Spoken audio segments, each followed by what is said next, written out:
ನಮಸ್ಕಾರ, ನಾನು ನಿಮ್ಮ ಲಕ್ಕೇಶ್ ಯಶ್. ರಿಮೂವ್ ಚೈನೀಸ್ ಆ್ಯಪ್ ಅಪ್ಲಿಕೇಶನ್ನ ಪ್ಲೇಸ್ಟೋರಿಂದ ರಿಮೂವ್ ಮಾಡಿದ್ದಾರೆ. ಒಂದು ರೀತಿ ಹೇಳೋದಾದರೆ ಈ ಒಂದು ಅಪ್ಲಿಕೇಶನ್ನ ಬ್ಯಾನ್ ಮಾಡಿದ್ದಾರೆ. ಸೊ ಈ ಒಂದು ಅಪ್ಲಿಕೇಶನಿಂದ ಏನು ಉಪಯೋಗ ಆಗ್ತಿತ್ತು ಅಂತಂದರೆ, ನಿಮ್ಮ ಒಂದು ಫೋನಲ್ಲಿ ಯಾವುದಾದ್ರೂ ಒಂದು ಚೈನೀಸ್ ಅಪ್ಲಿಕೇಶನ್ ಏನಾದರೂ ಇನ್ಸ್ಟಾಲ್ ಆಗಿದರೆ ಅದನ್ನು ಒಂದೇ ಕ್ಲಿಕ್ಕಲ್ಲಿ ನೀವು ಅನ್ಇನ್ಸ್ಟಾಲ್ ಮಾಡ್ಬೋದಿತ್ತು. ಯಾಕೆಂತಂದರೆ ಆ ಒಂದು ಅಪ್ಲಿಕೇಶನ್ನ ನೀವು ಇನ್ಸ್ಟಾಲ್ ಮಾಡಿಕೊಂಡ್ರೆ ನಿಮ್ಮ ಒಂದು ಮೊಬೈಲಲ್ಲಿ ಯಾವ ಚೈನೀಸ್ ಅಪ್ಲಿಕೇಶನ್ಗಳಿದ್ದಾವೆ ಫುಲ್ಲು ಲೀಸ್ಟ್ ಬಂದುಬಿಡ್ತಿತ್ತು. ಜಸ್ಟ್ ಒಂದು ಡಸ್ಟ್ಬಿನ್ ಮೇಲೆ ಕ್ಲಿಕ್ ಮಾಡಿದ್ರೆ ಸಾಕು, ಅಪ್ಲಿಕೇಶನ್ ಡಿಲೀಟ್ ಆಗೋಗ್ತಿತ್ತು.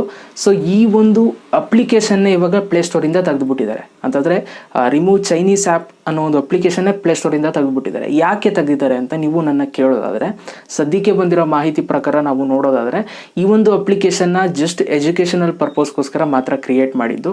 ಬಟ್ ಇದನ್ನು ತುಂಬ ಜನ ಬೇರೆ ಥರ ಉಪಯೋಗಿಸ್ಕೊಂಡ್ರು. ಸೊ ಇದು ಗೂಗಲ್ ಅವ್ರಿಗೂ ತುಂಬ ಹೊಡೆತ ಬೀಳ್ತಾ ಇದೆ. ಓಕೆ, ಅವರ ಒಂದು ಗೈಡ್ಲೈನ್ಸ್ಗೆ ತುಂಬ ವೈಲೇಷನ್ನ ಕ್ರಿಯೇಟ್ ಮಾಡೋ ಥರ ಒಂದು ಕೆಲಸ ನಡೀತಾ ಇದೆ ಅಂತಲೇ ಹೇಳ್ಬೋದು. ಸೊ ಅದಕ್ಕೋಸ್ಕರ ಈ ಒಂದು ಅಪ್ಲಿಕೇಶನ್ನ ಪ್ಲೇಸ್ಟೋರಿಂದ ರಿಮೂವ್ ಮಾಡಿದ್ದಾರೆ. ಒಂದನ್ನು ನೀವು ತಲೆಯಲ್ಲಿ ಇಟ್ಕೋಬೇಕು, ಈ ಅಪ್ಲಿಕೇಶನ್ಗಳೆಲ್ಲ ಬರೀ ಟೆಂಪ್ರವರಿ ಅಪ್ಲಿಕೇಶನ್. ಸೇಮ್ ಮಿಟ್ರೋ ಒಂಥರ. ಮಿಟ್ರೋನ್ ನೋಡಿ, ಟಿಕ್ಟಾಕ್ ವರ್ಸಸ್ ಯೂಟ್ಯೂಬ್ ನಡಿಬೇಕಾದ್ರೆ ತುಂಬ ಸೌಂಡ್ ಆಯಿತು. ಜಸ್ಟ್ ಮಧ್ಯದಲ್ಲಿ ಸಿಂಪಲಾಗಿ ಬಂತು, ಒಳ್ಳೆ ಹೆಸರು ಮಾಡ್ಕೊಳ್ತು, ತುಂಬ ಜನ ಡೌನ್ಲೋಡು ಕೂಡ ಮಾಡ್ಕೊಂಡ್ರು. ಇದೂ ಅಷ್ಟೇ, ಟಿಕ್ಟಾಕ್ ವರ್ಸಸ್ ಯೂಟ್ಯೂಬ್ ನಡಿಬೇಕಾದ್ರೆ ಮಧ್ಯದಲ್ಲಿ ಸೈಲೆಂಟಾಗಿ ಬಂತು ಅಪ್ಲಿಕೇಶನ್, ರಿಮೂವ್ ಚೈನೀಸ್ ಆ್ಯಪ್ಸ್ ಅಂತ ಅಂದ್ಬಿಟ್ಟು.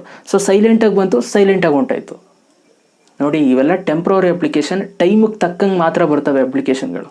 ಓಕೆ, ಸೊ ನಾವು ಎಷ್ಟು ಸೇಫಾಗಿರೋ ಅಪ್ಲಿಕೇಶನ್ ಇನ್ಸ್ಟಾಲ್ ಮಾಡ್ಕೊಳ್ತೀವಿ ಅನ್ನೋ ನಮ್ಮ ಮೇಲೆ ಡಿಪೆಂಡ್ ಆಗುತ್ತೆ. ಈಗ ನಮಗೆ ಗೊತ್ತಿರಲ್ವಾ ಚೈನೀಸ್ ಅಪ್ಲಿಕೇಶನ್ ಯಾವ್ಯಾವ್ದು ಇರುತ್ತೆ ನಮ್ಮ ಮೊಬೈಲಲ್ಲಿ ಅಂತ ಗೊತ್ತಿರುತ್ತೆ. ಆದರೂ ಕೂಡ ನಾವು ಆ ಒಂದು ಅಪ್ಲಿಕೇಶನ್ ಇನ್ಸ್ಟಾಲ್ ಮಾಡ್ಕೊಳ್ತೀವಿ. ಯಾಕೆ ಅಂತಂದರೆ ಅದರಲ್ಲೆಲ್ಲ ನೀಟಾಗಿ ತೋರಿಸುತ್ತೆ ಅಂತ ಇನ್ಸ್ಟಾಲ್ ಮಾಡ್ಕೊಳ್ತೀವಿ. ನೋಡಿ, ಸೊ ಇದೇನೇ ಆಗುವಂಥದ್ದು ಕೆಲಸ. ಸೊ ಅದರಿಂದ ಫೈನಲ್ ಆಗಿ ಇದು ಗೂಗಲ್ ಅವ್ರಿಗೆ ಒಂಥರ ವೈಲೇಷನ್ನ ಕ್ರಿಯೇಟ್ ಮಾಡ್ತಾ ಇರೋದ್ರಿಂದ ಈ ಒಂದು ಅಪ್ಲಿಕೇಶನ್ನ ರಿಮೂವ್ ಮಾಡಿದ್ದಾರೆ. ಸೊ ಜಸ್ಟ್ ಇವತ್ತಿನ ಒಂದು ವಿಡಿಯೋ ಸರ್ ದಯವಿಟ್ಟು ಒಂದು ಲೈಕ್ ಮಾಡಿ, ಜೊತೆಗೆ ಅಂತ ಕಮೆಂಟ್ ಮಾಡಿ. ಬೇಕಾದ್ರೆ ಹೋಗಿ ಒಂದ್ಸಲ ಗೂಗಲ್ ಪ್ಲೇಸ್ಟೋರಲ್ಲಿ ಸರ್ಚ್ ಮಾಡಿ ನೋಡಿ, ಆ ಒಂದು ಅಪ್ಲಿಕೇಶನ್ ಸಿಗೋದಿಲ್ಲ. ಮಲ್ಕೊಳ್ಳಿ. ಗುಡ್ ನೈಟ್, ಬಾಯ್.